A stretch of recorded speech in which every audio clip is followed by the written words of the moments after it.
Welcome to the Futures Forum Live online, where we explore the landscape and byways of our shared futures.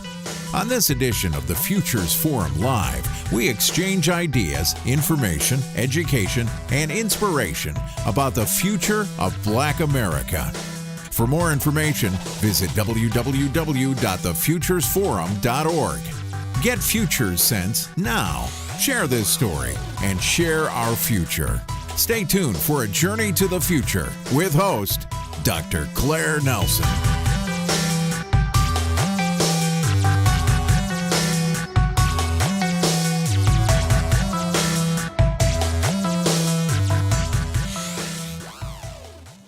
Greetings and welcome to the Futures Forum Live, an online e-zine of the Futures Forum. February is Black History Month, and so we decided to have a conversation on the future history of Black America. Greetings and welcome to the Futures Forum Live, an online e-magazine of the Futures Forum. February is Black History Month, and so we decided to have a conversation on the future history of Black America. Specifically, I wanted to examine what life might be like for people of African descent living in the USA in the year 2030 and beyond. We know that it is said America will be a majority-minority country. And the National Intentional Council of America has spoken of megatrends such as increasing public debt affecting federal spending, and even that some states might become bankrupt. So, I wanted to hear what might be the economic future, the work and wealth, and how people might live their lives. And who better to discuss that than Mr. Ramon Ray, who is the, I don't know what to call him, he is the creator, instigator, I'll take all that. Creator of the Smart Hustle, right? Yes, ma'am. Right. I'm going to let him tell you more about himself. He has a very interesting background. UN, and what did you do at the UN? First of all, greetings and welcome, Ramon Ray. Hey, Dr. Nelson, I so appreciate it. It's good to be with you and always good to talk about, issues affecting Black Americans, all Americans, the world, and the future. So thank you, Dr. Nelson, for having me. I appreciate it. I'm excited to talk to you and help those who are watching you be more informed. Yeah, I have a feeling that when you were at the UN, and I would love to know what you did at the UN, you started the smart hustle. You started a side hustle, and your side hustle became your smart hustle. But I think it's just a really good thing because so many people in America of all colors and stripes really do things on the side to make ends meet. And for some of them, it goes beyond making ends meet and becomes the actual success. Now, because you're the UN, you know exactly what I'm talking about when I say UN Agenda 2030. The Sustainable Development Goals has one of the important goals, the future of inequality. Now, economic justice and inequality and small business, right? And a hustle to make men's eat, all kind of are part of it. And that's why I was so excited to have you here. So we're talking about 2030. 8 billion people. You're in New York City. It will be a mega city. It will be one of the 48 mega cities with over 12 million people at that time. Tell me, from your point of view, what are you seeing, first of all, as somebody who really is steeped in this kind of stuff? What are you seeing in terms of the world of business? Sure, absolutely. So I grew up in Brooklyn, New York, Dr. Nelson, and I think what I'm seeing today is as a microcosm, as a very small example, is that, let's say, the issue of gentrification, which I think is not necessarily about race per se, it's about money and class. So you see that where I grew up in Brooklyn, Flatbush Avenue, you see a lot of those who were formerly there and didn't make a lot of money are being pushed out over time. It's getting quicker and quicker. I go there every week, every 2 weeks, and you see the buildings up and new people who look different than when you grew up moving in. And so that's one thing that's happening. And I think we're going to see an increase of, we will always have a middle class, I think, but where those who are successful, as I'm blessed to do, as I hope you're blessed to do, will be going up and up and up. And those who are not, it's going to be tougher and tougher. So that's, I think, on one hand. I'll be brief and then we can go as much as you want to discuss it. But I think one hand. I do think the future will lend more opportunities for those who have the education, the hustle, the wherewithal to do it. So I think for Black Americans, It was different, I'm sure, than when you were growing up. I was growing up. Our grandparents, now, your daughter, my son, our children can learn coding, be hired by Facebook. They can learn how to develop a phone app and sell it. So I think it's that bridge of there will be an expansion, there'll be many left out, but I think the opportunity is for those who can educate themselves, those who can take the opportunity and leverage the tools we have to advance. So I think that's what 2030 is going to bring, a gap and opportunities for those who can take it.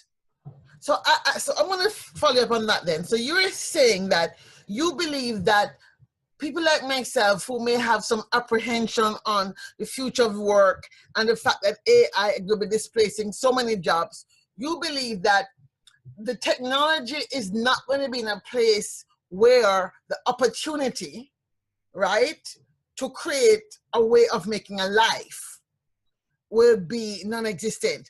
So what do you think about this idea of universal basic income, for example? And do you think instead of having universal basic income, as some people are saying, that instead should be used as like a self-start fund for people who may want to be in an enterprise? What are your thoughts on that? That is exactly correct. And again, there's no right solution. That's the dilemma. Again, going back to my example of where I grew up, those who are, I wouldn't say regular middle class, because I am as well, but I guess it's more the mindset. Most Americans want a 9-to-5 regular job. Let's take that. Again, you can correct me because you're the expert in this more than I am. But I think for those people, a regular, stable 9-to-5 job, I want a pension, I want to get on the train or drive a few miles. Dr. Nelson, for those people, it will be tough. Yes, I think it will. Technology is going to go on. AI, things will be automated. Things will be faster. Boom, boom, boom, boom, boom. So it's going to be a downtrend for that segment.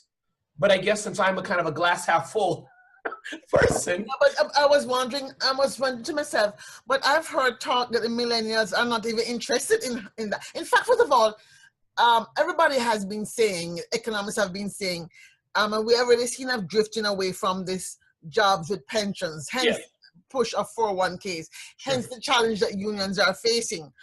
So the millennials are not going to really grow up expecting. In fact, this whole idea of the American dream, the future of the American dream being kind of twisted around, because for the first time people are saying their children's lives will not necessarily be better than theirs. So do you really think that the millennials, the gig economy as you're talking about, will continue to grow and be the standard and be the norm as opposed to be, so everybody will be like a solo entrepreneur? And again, everybody, of course, that's a big word, but I get your point. But I think that's where it's going. I think it's funny. I can remember how, years ago, as you said, the American dream. And again, I'm making this up stereotypically. I want a house, I want a white picket fence and a dog and whatever it is. But today, people want an app and call your car. So people are the sharing. I'm hearing ads all the time. Have food delivered to your home. So I think that the culture, but the key is, I'm very cognizant. I was reading a paper by a student. I do some volunteering in Newark, and he talked about empathy.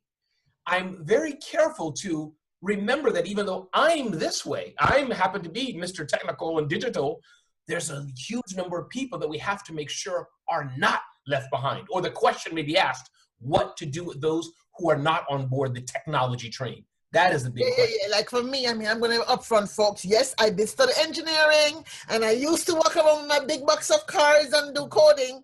But my smartphone terrifies me. Like, what is it doing? Right. And you're not alone. And so you're a good example of that, a smart woman who's into all this, but you're not going to be coding and having an app. So you're exactly right. You go to Newark Airport. I don't know which airport you're at, but you go to Newark Airport and other airports, they're iPad-based. Now, you can see quickly a small microcosm of the country. Half the people are ordering the food like this. They're 10 minutes wondering, how do I get my chicken sandwich? The other half of the line, boop, boop, boop, boop, boop, boop, boop, boop. It's a perfect case right there. Two smart people, well-educated. One person, that iPad is a barrier. To the other person, the iPad is an opportunity. So on that note then, where do you see the potential growth of the smart hustle?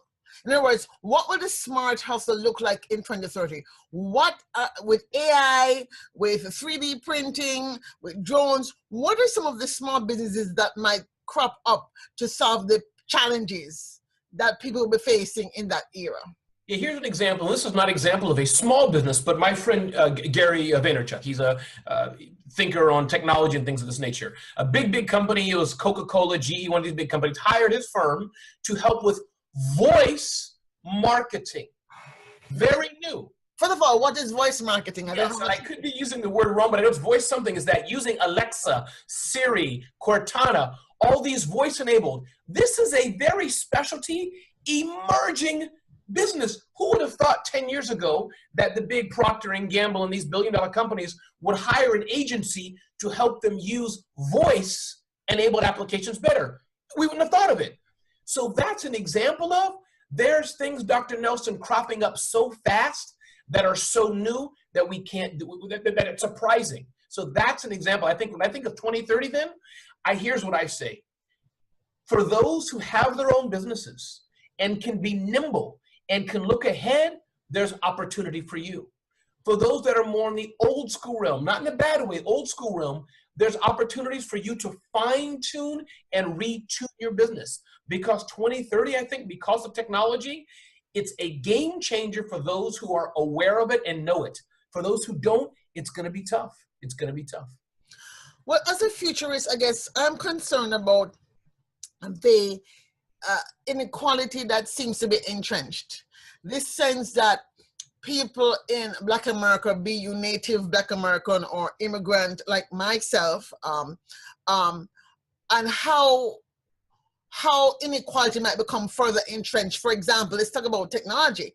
If, for example, with net neutrality being taken away, if, for example, poor neighborhoods and poor schools can't have access to, quote unquote, the fast web or the fast net, how would they be able to even know some of what's happening, to be able to be nimble, Jack be quick, and jump over the candlestick and not get burnt? Yes, no, you're exactly right. And again, net neutrality, the jury's still out what will happen or not happen. But to the point being, let's assuming that there are problems. This is a big issue. You're exactly right, because it goes back to what I was saying before. Let me take the iPad example again. Those who know it and can do it in the right place, they'll be fine. But you can't leave behind those who don't have. So I think in 2030, this goes back, the solution for those people, as it were, which I am one, but I happen to be like yourself, we're educated, we know technology.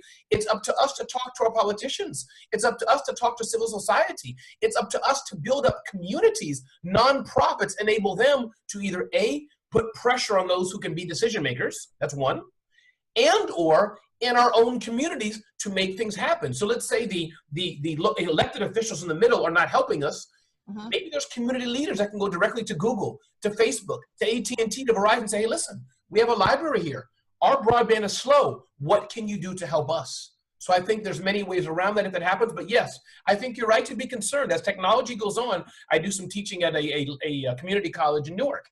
And there's a big disparity there, Dr. Nelson, of just the students. Some students are moving quickly on. Those students who haven't been exposed to what I know, I feel an obligation, a duty that I must do what I can to help. So, and as we talk about policy then, and we look at the role of small business in making a community, like say, function. In fact, I heard a speaker recently talking about the fact that a Gallup poll shows that it's not growth as an indicator of what they call it, the velocity of economic system. It's people's well-being and happiness. Now, well-being and happiness comes back to, in a sense, do you have a sense of you're going somewhere? And to many points of view, there's a sense of hopelessness in the part of the Black community that has endemic intergenerational poverty.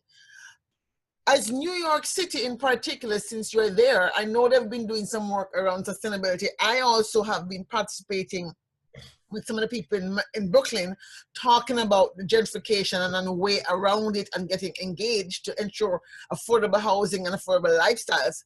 But how does somebody like yourself, how does the smart hustle educate the political elite then, who supposedly represent these people, who themselves, or many of them are not in the now generation, how do we do a better job of educating the political elite around how the future is emerging? Because as a futurist, that's one of my concerns. I am not seeing or hearing politicians worry about beyond the next 2 years and their re-election. I'm not seeing them taking the right moves for the education system. The school systems, for example, are failing our kids.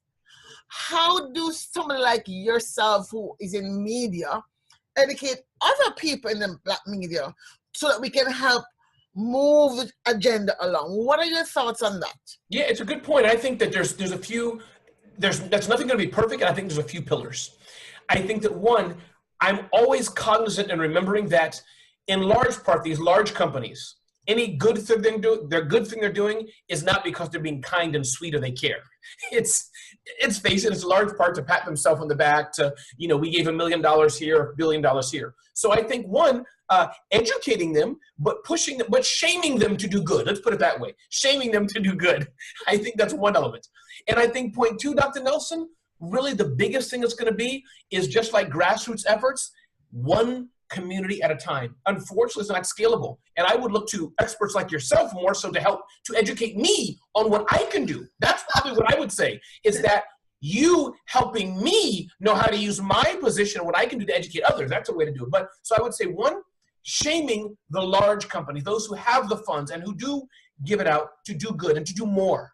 And I think point two, we have to work one community at a time to keep educating. And I think that's what it is. Having a young daughter who's in college, I'm just saying that one thing I can do is yes, I testified to Congress, in fact, 2 or 3 years ago, doing that more and more and more, using my voice, small voice I have. I'm no Kardashian or some famous person, but doing what I can with my small voice.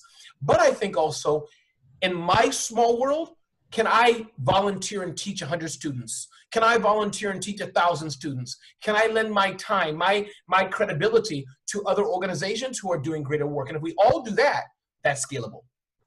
Well, I have to tell you the honest truth. I had a very grand vision before I started this little project. It started about 4 years ago, and my grand vision was to undertake a massive intergenerational conversation of the future of the American dream, the Black 3.0 version.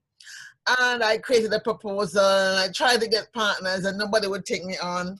And then I got frustrated, and I keep on knocking my heads on certain organizations who should not be named, or can I have a forum at your conference? No. And I said, you know what? This is a new year. I'm going to do what I can do. I may interview some people. Maybe they'll share with their friends. And maybe because they share with their friends, the politicians and the leading elite who I've been talking to will see that I'm not totally crazy. And that this idea of having an intentional experiment, and one of the things that have come up recently in my head is this idea that we spend a lot of billions of dollars on researching pharmaceutical drugs, for example, or economic infrastructure. We don't spend any money doing research on what I call social infrastructure. So if I was to say to 10 corporations, give me $10 million a year for 10 years, beginning in 2020, we're going to have 2 years of ramping up from now to 2020 in terms of doing the training. But between 2020 and 2030, we're going to create 30 intentional communities in Black communities around America, which have around a population of between 3,000 and 30,000. And we're going to have them intentionally design systems to give them the vision that they have articulated through doing foresight work, appreciative inquiry, they want, and give them the training and the input and the access to capital to do that. What would happen? Yeah. And of course, I've been told, well, that would never happen. And I'm saying, but why? I'm putting out there in the universe and saying to MacArthur Genius Fund or somebody, one thing, whoever's listening, George Soros. Yes. One thing I can suggest with that is, what about a coming together? Meaning, when I think of that, the Koch brothers. I know the Koch brothers. People don't like them, but they give quite a bit of money to Black communities and et cetera. As does George Soros. Introduce me to them. I'm happy. Yeah. So my point being, I'm ready. My point being is that one thing I think is a working together. When I think of the movie, I think it was the movie of Martin Luther King Jr., I believe. I could be wrong what I'm thinking. There was a lot of demonstration at the time, but I think it was he or some other gentleman were jailed in the South. When one person was in front of the jail, didn't mean much. Then 10 crazy. Then 10 crazy mothers got together. 10 crazy mothers in quotes got together. Yeah. Okay, ladies, go away. Then their husbands came.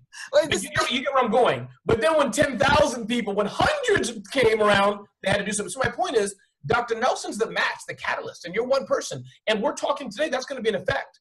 But I see, can more in other words, can more in the Black community get together and lend a voice? Bill Cosby, he was a voice, but he screwed up. He's gone. Forget him. There's others who have been in the Black community who are older and civil rights leaders. But I think there's time for more to get together, whether it's BET. But it's a whole point. But you see, Aaron, exactly. That's what I'm talking. I'm trying to talk to people. I mean, I've interviewed people and other people in this podcast, this special podcast for Blackhistory Month, who I think, first of all, by even accepting to be in the conversation, are willing to say, okay, let me hear what this crazy woman is going to ask me, right? And by that, I'm hopefully begin to create the clan that will say, yes, we want all the Black professional organizations to get together to have a scenario exercise. That's not my proposal. Who is going to fund this? I mean, I think it's fundable. I think it's useful for 150 Black professional organizations and civil rights organizations to say, hey, given AI, given 3D printing, given the future of pensions, given the future of healthcare, the future of personalized medicine, what do we want work and wealth to look like? What we do want education to look like so that the American dream does not become American nightmare?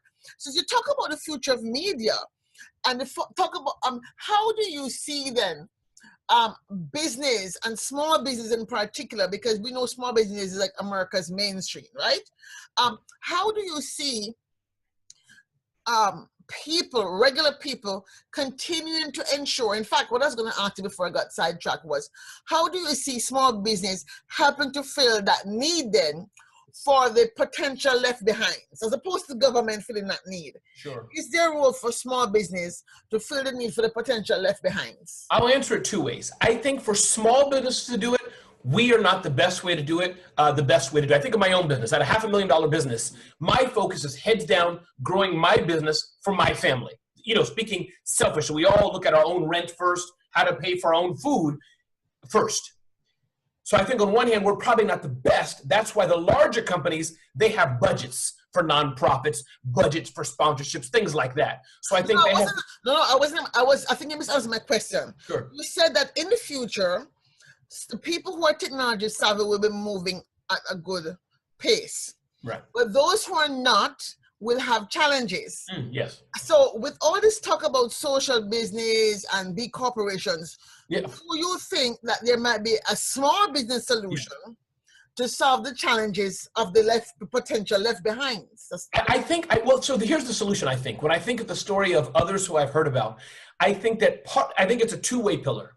I think part of it is self-education and self-pulling up, the individual themselves. And it goes back to not even this generation, but the parents listening to this who have a 3-year-old, making sure they instill in her good work, good. So let's forget about the 10-year-old today or the 20-year-old, but the 3-year-old, the parents listening to our voices right now, making sure they train their child, forget coding, just hard work. So that's nothing to do with business, nothing with the government. That's you themselves just working hard and having that hustle. So that's one hand. I think on the other hand, yes, business owners, small businesses, I think, what can we do to either hire people and help train them? I think what can we do to make sure our eyes are open? I'm learning from you. Let me not just hire blindly the first 3 people who come. Let me try to find that person that I can help pull up a bit. So I think if we all are more purposeful, more empathetic, more willing to help, I think, as they say, rising tides will lift all boats. I don't know if that helps answer the question, but that's part of the solution, I think. Well, some people don't believe that. But I want to ask a couple of quick questions to wrap up. Do you think we're anywhere near a post-racial society by 2030? Do you think we're going to be where economic wealth doesn't have the color of, largely brown and black people? Yeah, I think, if I understand the question right, I think all the time race and culture will be an issue. I think, unfortunately, due to, I don't know if you're a woman of faith or not, but due to sin, I'll say, due to our own, whatever you want to use in that place, everybody has some sort of hang up. So I think 2030, it'll be better because you won't know who's behind that phone. You just know you like the app, you like the service. But I think at the end of the day, when I see Dr. Nelson, I'm going to go, oh, I didn't know. Okay. I think that we're all still going to have a bit of that, whether you're Chinese or German or whatever, unfortunately. Yeah, well, 15 years probably isn't a long time to get rid of our stem cell challenges in terms of reptilian brain challenges. Are you optimistic then or pessimistic, or my favorite new word, neutralistic about the future? I'm more neutralistic than optimistic. I think I'm excited. If I talk just business, put it this way. Yeah, that's business. I am highly optimistic and excited. But as a human, as a member of this earth, I'm a bit saddened at the direction the country's going, and not because of politics, not necessarily because of the current president. Overall, just to be clear, I'm not so happy with just people to people, everybody on the train. Nobody smiles and says hi. Everybody's like this for 2 hours. 2 hours! Nobody looks up. Nobody says hello. So I'm optimistic about business, but about the human-to-human relation, I'm not so optimistic.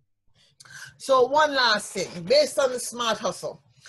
Well, as you said, you're in it to grow it. So it's now 2030, and it's Black History Month 2030. What will the smart hustle be doing? Sure. By then, Ramon will be, hopefully by then, wealthy, whatever that means, and have a better way of living.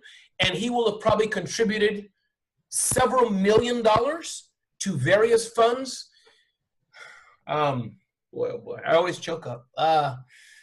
To help disadvantaged young people and nonprofits outside the country. That's my passion. So my goal is to build my business. I live a very simple life.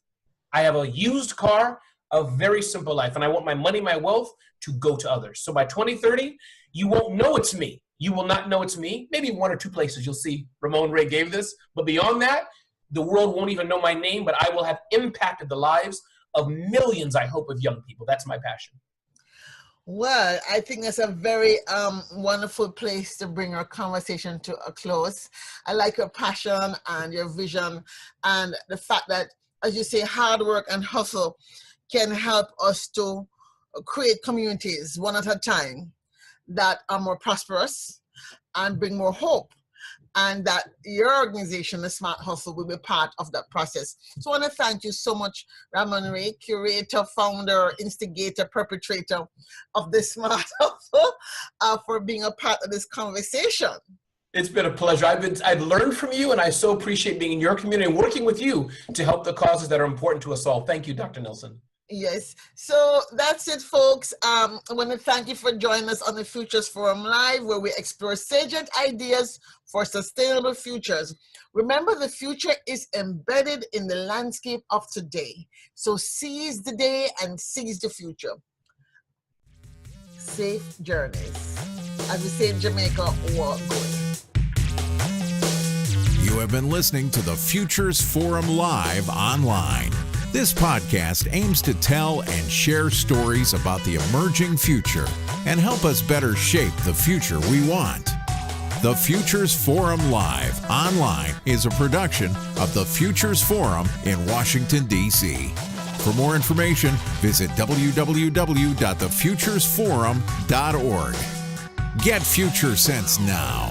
Remember, our future is embedded in the landscape of the present. Share this story and share the future.